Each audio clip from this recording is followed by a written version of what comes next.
Pada video kali ini, kita akan membahas lanjutan manga Kimetsu no Yaiba, yaitu pada chapter 170 yang berjudul Para Hashira yang Teguh.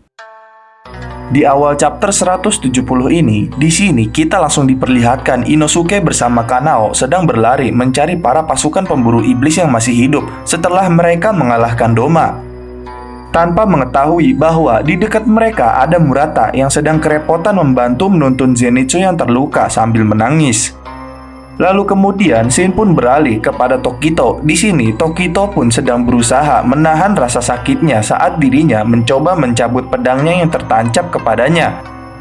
Dan saat dia berusaha mencabut pedangnya, Tokito pun akhirnya berhasil mencabut pedang yang menusuknya di tiang. Namun tetapi dia hanya berhasil mencabut pedang yang menancap di tiangnya saja. Lalu setelah dia berhasil mencabut pedangnya, Tokito pun langsung terjatuh. Dan setelah terjatuh, dia pun langsung kembali mencabut pedang yang menancapnya sambil menahan rasa sakit.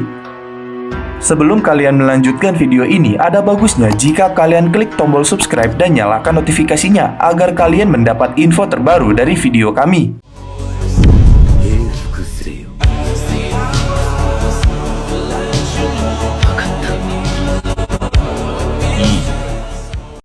Lalu, setelah berhasil menarik setengah pedangnya perlahan, Tokito pun kemudian berhenti sejenak untuk mengambil tenaga.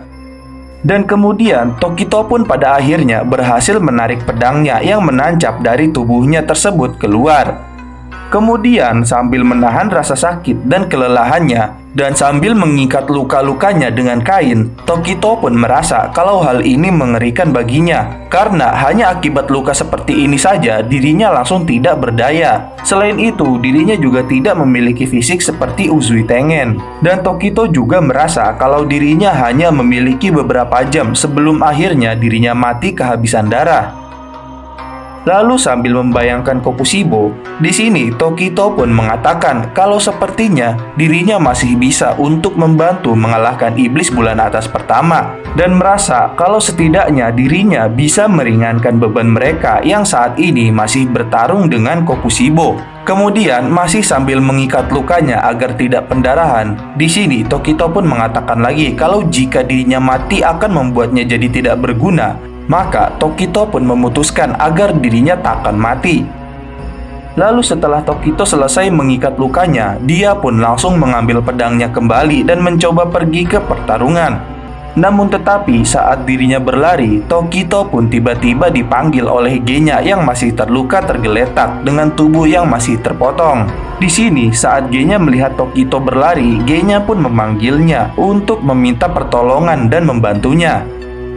Lalu saat Tokito menyadarinya sambil menghampiri Genya, Tokito pun terkejut akan Genya yang masih hidup dengan luka yang sangat parah seperti itu.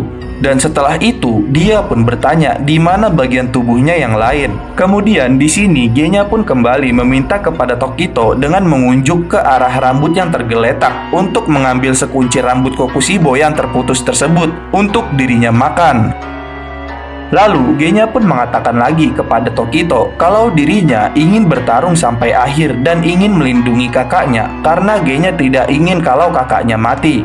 Lalu, setelah mendengar penjelasan itu, Tokito pun mengiyakan permintaan Genya tersebut sambil mengatakan kepada Genya kalau mereka semua para pemburu iblis pasti akan bertarung sampai akhir. Kemudian di sini scene pun langsung berpindah kembali ke pertarungan antara Gyomei dengan Kokushibo. Di sini saat masih berhadap-hadapan, karena Kokushibo mengetahui dan melihat tanda pemburu iblis Gyomei muncul, dia pun menganggap kalau hal itu menyedihkan. Lalu saat mendengar hal itu, Gyomei pun langsung memutarkan senjata gadanya. Dan Kokushibo pun mengatakan lagi kalau dia melihat dari perawakan Gyomei, Kokushibo pun berasumsi jika Gyomei berumur 27 tahun. Lalu saat mendengar hal itu sambil memutarkan senjatanya, Gyomei pun mengiyakannya dan bertanya alasannya. Namun tetapi di sini Kokushibo pun mengatakan kalau dirinya turut berduka cita terhadap Gyomei. Dan sambil memberitahu kepada Gyomei, Kokushibo pun dengan serius mengatakan kalau semua yang memiliki tanda itu akan mati sebelum mereka menginjak usia 25 tahun tanpa terkecuali. Lalu setelah itu, Kokushibo pun mengatakan lagi kalau kemunculan tanda tersebut memang sepenuhnya benar dapat meningkatkan kekuatan seseorang. Akan tetapi, nyawalah yang akan menjadi bayarannya.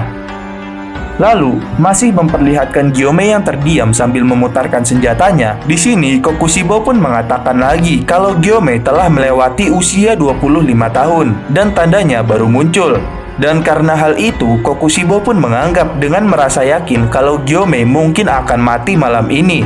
Lalu dia pun berkata kepadanya lagi, kalau Gyomei telah mengasah teknik dan tubuhnya sampai sehebat ini, maka sudah pasti semua itu akan lenyap dari dunia ini saat mati. Dan menganggap kalau hal tersebut adalah hal yang tragis.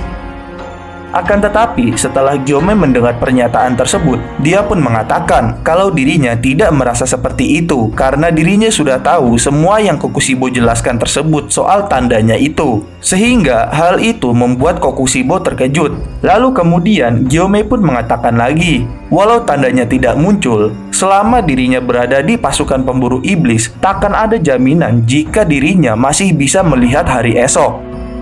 Kemudian masih memperlihatkan Gyomei yang terus memutar-mutar senjatanya, dia pun berkata lagi kalau sebenarnya untuk apa dirinya berusaha mempertahankan nyawanya di saat yang seperti ini. Dan menganggap kalau siapapun dengan tekad setengah-setengah seperti itu, maka takkan bisa menjadi Hashira. Lalu, sambil memperlihatkan Gyomei yang kesal, di sini Gyomei pun merasa kalau Kokushibo telah menghina para pemburu iblis dan membuat darahnya mulai memanas. Namun, setelah mendengar perkataan Gyomei, di sini Kokushibo pun menjawabnya kalau yang dimaksud dirinya bukanlah sesuatu yang sepele seperti nyawa si Gyomei. Dan mengatakan kalau menjadi iblis berarti kau bisa menjaga tubuh dan tekniknya sendiri. Dan di sini Kokushibo merasa dengan menganggap kalau dirinya tidak paham dengan pola pikir Gyomei yang bodoh.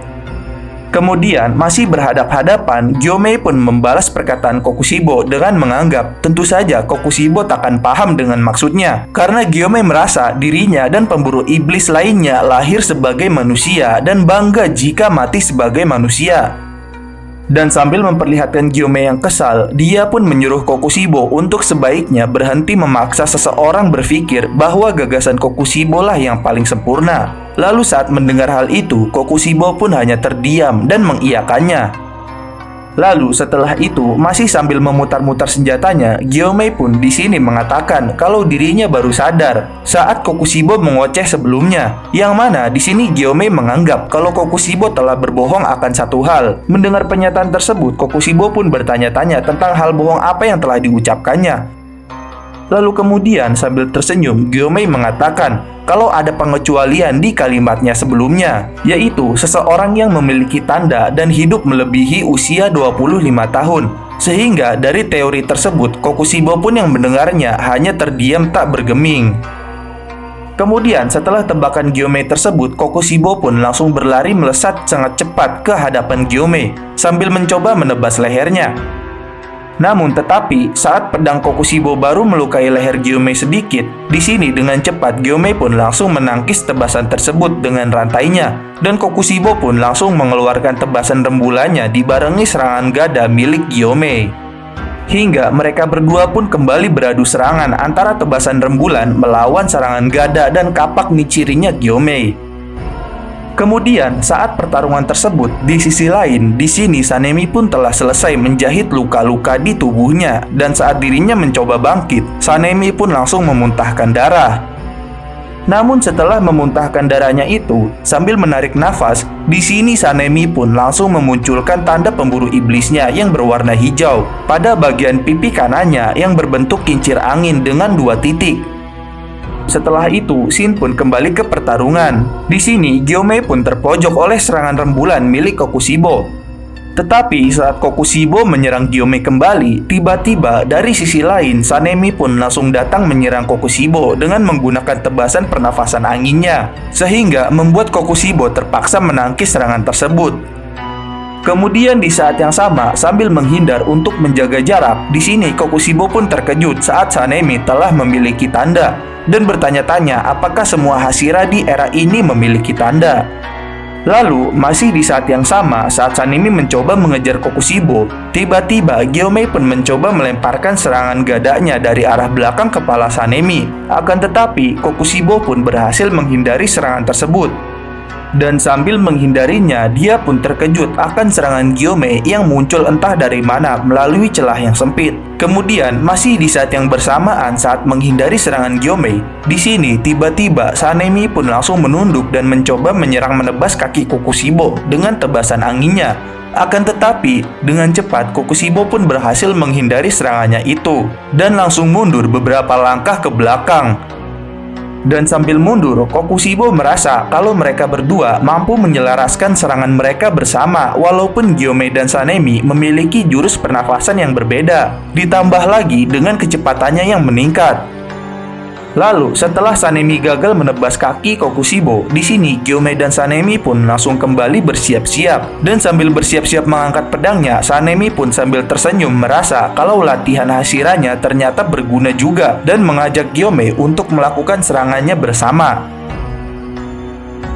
Dan berikut adalah pembahasan chapter 170 Kimetsu no Yaiba, yaitu fakta tanda pemburu iblis dan awal mula pertarungan Hashira Batu dan Hashira Angin melawan iblis bulan atas ke-1. Jangan lupa like, share, dan subscribe. Jangan lupa komen di bawah tentang pendapat kalian di video kami kali ini. Sampai jumpa di video kami berikutnya.